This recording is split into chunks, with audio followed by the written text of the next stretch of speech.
The water doesn't get any warmer the longer we wait. The pool isn't going to give us a nice, gentle hug and tell us everything's going to be okay.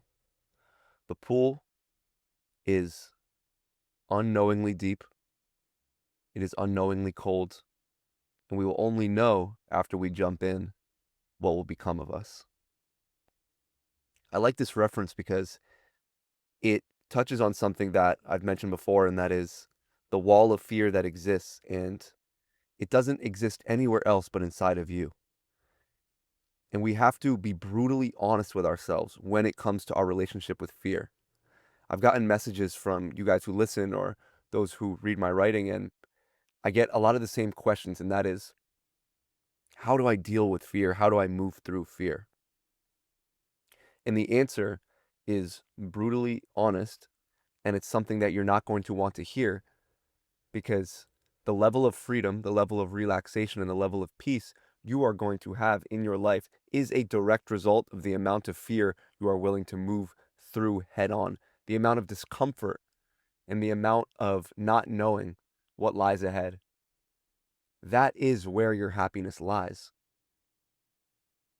We believe that our happiness exists beyond fear, beyond anxiety, beyond discomfort, but really it exists in it. Because in fear, in discomfort, while we're engaging in the things, while we're moving through it, that is where we transform ourselves in a way where we couldn't if we were sitting comfortable in our room or whatever else.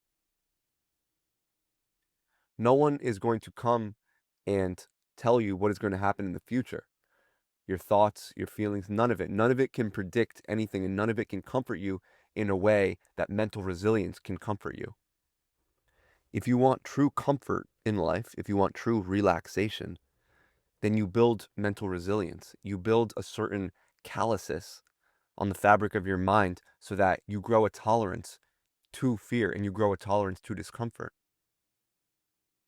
If what's standing in our way is fear, there's only one ever answer, and that is keep walking and moving forward through the storm, through the wall, through the blockade, because your happiness and everything that you've been searching for isn't on the other side. It's through the very thing that you're avoiding.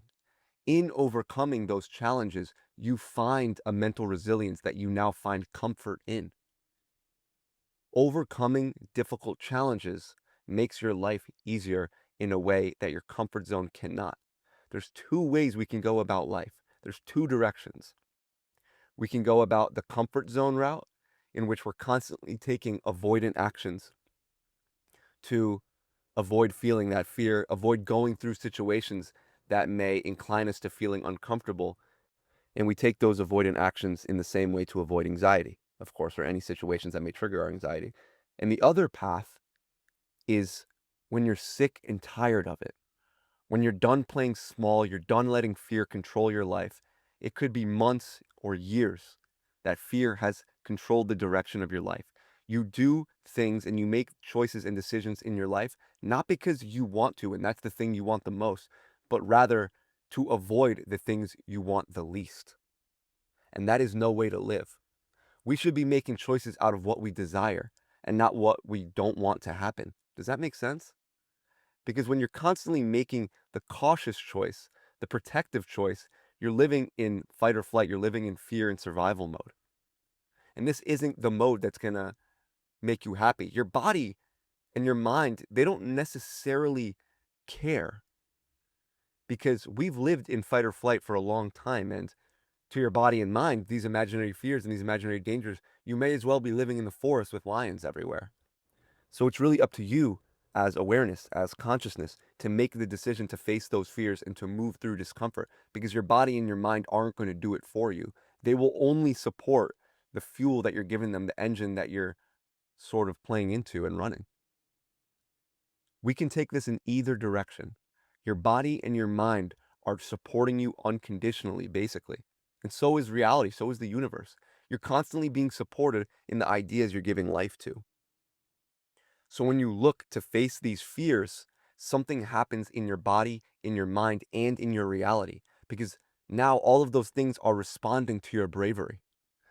A lot of people say that the frequency of authenticity or the energy of authenticity is like the highest energy.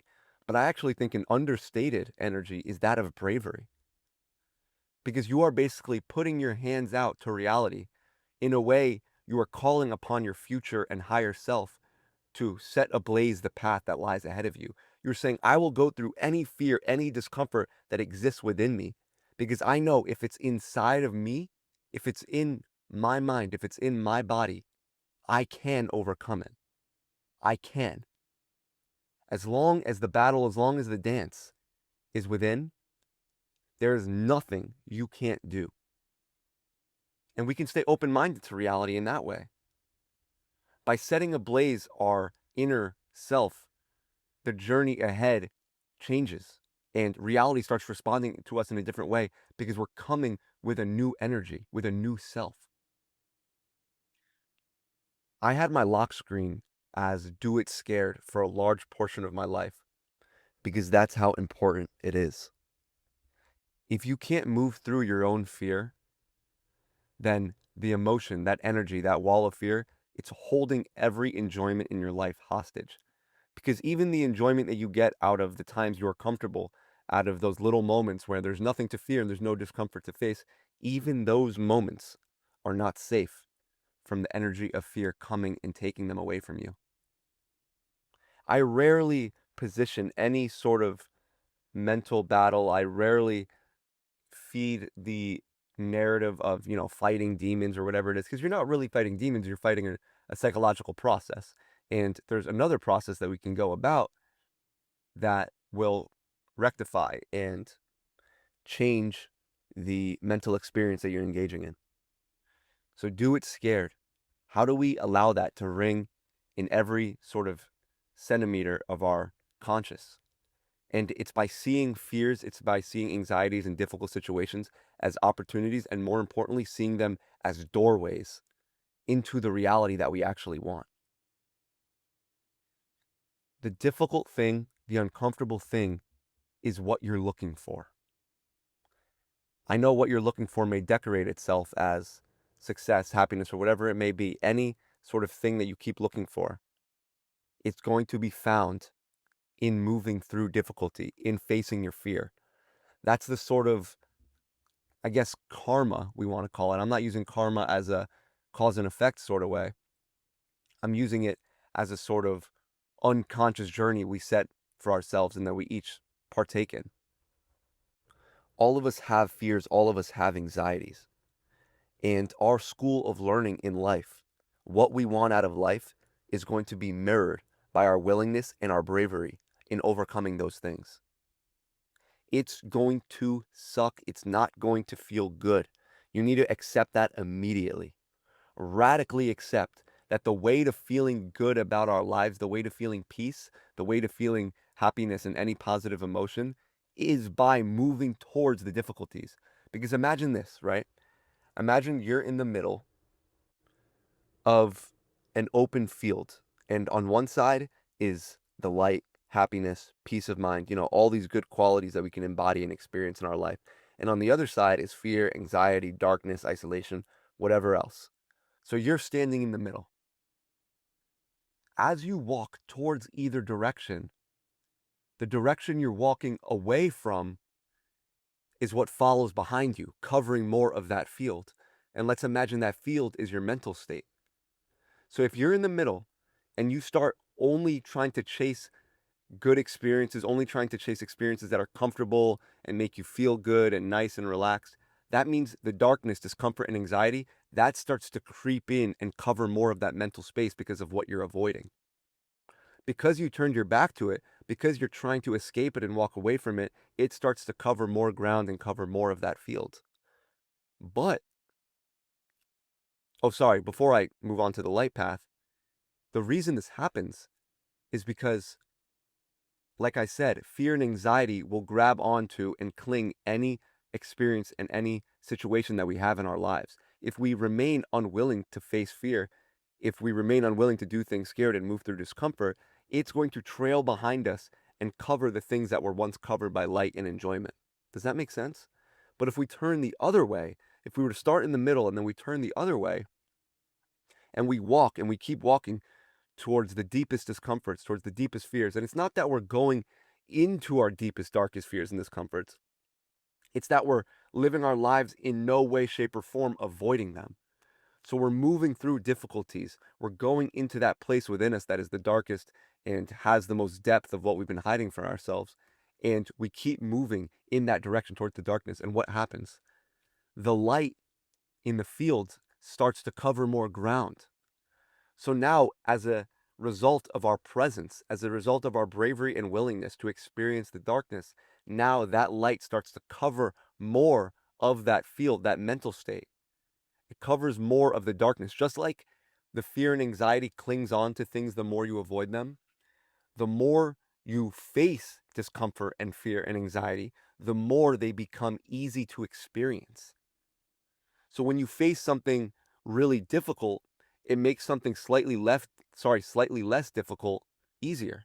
And obviously that makes sense. You're growing a tolerance. You're expanding your bandwidth for experiencing anxiety and fear. That's the truth of it. If you're dealing with fear, step one, do something uncomfortable. Move through that fear. Do something that makes you scared. Initiate yourself. Start walking in that direction. Don't walk the other way. Don't always be seeking a nice, comfortable environment to be yourself or to be confident, to be charismatic, to speak your truth. No, carry your confidence and charisma with you everywhere. Carry your sense of empowerment and confidence with you everywhere. You don't have to put it on. You don't have to do it scared 100% of the time. You just have to do it scared when the fear comes up. And this will make your regular state of being much more relaxed and much more at peace. Start with something not as scary. Just get your feet in the water. You don't have to jump in right away. Get your feet in the water, then get your legs in the water, then your torso, then your chest, and then eventually get all of you into that space that you've been avoiding. And sooner or later enough, you will learn to swim. You'll get used to the temperature of the water. You'll tell your friends to jump in, and you may notice that they're too scared to jump in, and now you're wondering why. Because once you overcome fear, you'll see that all the things you were scared of happening were so ridiculous and so silly. All these imagined scenarios. What you gain from doing something you're scared of is exponentially more beneficial than whatever imagined dangers you're perceiving as a result of going through that event. And of course, there's nuance, right? If you want to find a flawed argument in this take, if you want to make a sort of opposite argument in this take, you can. Because you can say, oh, what if, I get hit by a car while running a marathon that I was scared to do? That's ridiculous. And we're making excuses again. Let people, whoever wants, make excuses about why they're not facing their fears and why they're not growing in life. Don't engage in these silly little petty arguments with other people, and especially don't engage in that argument when your thoughts bring it up, because that's what your thoughts might say. They're going to try to convince you that, oh no, now it's not the thing that you're scared of that we should be worried about, but now it's the whole process of going about it. Think about how many things can go wrong as a result. Of course, things can go wrong. Things can always go wrong. You can be walking out of the store and a meteor can come hit Earth. So what are we even giving attention to? And that's the silly little games that negative thoughts like to play. They like to add a lot of nuance to things, but there's no nuance to facing fear. You have to do it scared. If there were an easier way out, I promise you everyone would be screaming from the rooftops about it. Some guy on the internet would be selling you a course about it if there was actually a way to go around moving through fear other than just doing it. And there may be people that try to convince you of techniques on how to overcome your fear and how to be more brave. But like I said before, it's ripping the band-aid off. And even if you don't like the way it hurts, it needs to come off eventually, or else you'll be covered in band-aids. And the band-aids aren't preventing you from being hurt again. They're just covering the wounds. They're just making sure they don't get worse. The pool and the water doesn't get warmer the longer you wait. We can take the back seat into our life and watch all the years go by. Many people have and many people will. You have to allow yourself to go through uncomfortable situations. That's just the fact of the matter. You'll come out the other side better every single time. If there's a social event and you have to give a speech, you're probably going to be so nervous. You're going to be sweating bullets. Your hands are going to be clammy. But what happens right after you give that speech? You stutter a little bit. You have to you have to do that a couple times. I'm not even sure what the word is for that. I guess clear your throat a couple times, whatever it may be. But after you give that speech, you feel exhilarated. You feel so great about yourself. You feel so in the moment. You feel like you just climbed a mountain. And here's the mistake that people make. They now ride that high and they try to ride it infinitely until reality again forces them into something uncomfortable like that nature. But what if we continuously seek these things? How far can we take it? How much better at public speaking can we be if we do it every other day? That's the kind of mindset you have to have. The amazing opportunities, the portals, the literal portals to the reality that you want is not going to come by somebody giving you a guiding hand. It's not going to come by some methodology. It's going to come by facing and sitting with that discomfort and fear and moving through it, jumping in the water time and time again. You can't get comfortable and you can't get stagnant. Fear and anxiety will come to try to clutch and grab at it. And the answer is not to be defensive. The answer is to be offensive. Be on the offense. Take the battle to it. Seek uncomfortable situations. Seek to grow. They are opportunities. They are portals. It's very easy to imagine a life we've always wanted from the comfort of our home, from the comfort of our room, or from writing it or creating a mood board about it in our phone. I like visionary techniques and I like imagining things for ourselves, but if imagination is where the path is going to end, nothing is going to happen. Fear will continue to come up. Fear will continue to poke you. And if you are constantly on the defensive, you're only ever waiting to face discomfort and go through uncomfortable situations when reality absolutely requires it of you. You're always going to live your life in a fight or flight, constantly waiting and trying to avoid possible discomfort. But if you take the offensive position, if you take the creator position, the participation position, then life is in your hands. Your reality is in your hands.